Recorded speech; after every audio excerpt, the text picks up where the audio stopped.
मुंढवा जमीन खरेदी प्रकरणामध्ये मुद्रांक शुल्क भरण्यासाठी 10 दिवस शिल्लक आहेत।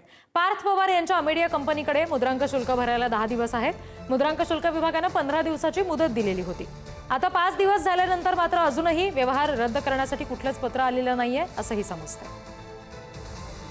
मुद्रांक शुल्क भरण्यासाठी पार्थ पवारांच्या कंपनीकडे आता 10 दिवस शिल्लक आहेत। विभागाने एकूण 15 दिवसांची मुदत दिलेली होती।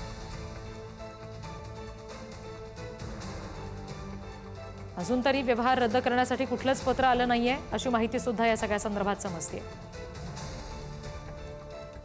पार्थ पवार यांच्यावर कुठलीही कारवाई होणार नाही, कारण हे सरकार बेशरम आहे।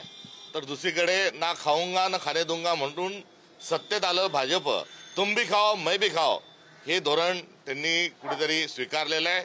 आणि उपमुख्यमंत्री अजितदादा पवार जे आहेत हे तो मी नव्हेच या नाटकातील लखोबा लोखंडेचं पात्र जे आहेत हे अस्खलित स्वरूपामध्ये ते रंगवत आहेत। त्यामुळे आता पुढचा एखादा वाद तयार करायचा आणि याच्यावर पडदा टाकायचा, तो पुढचा वाद कोणचा याची चाचपणी आता सरकारच्या माध्यमातून सुरू आहे।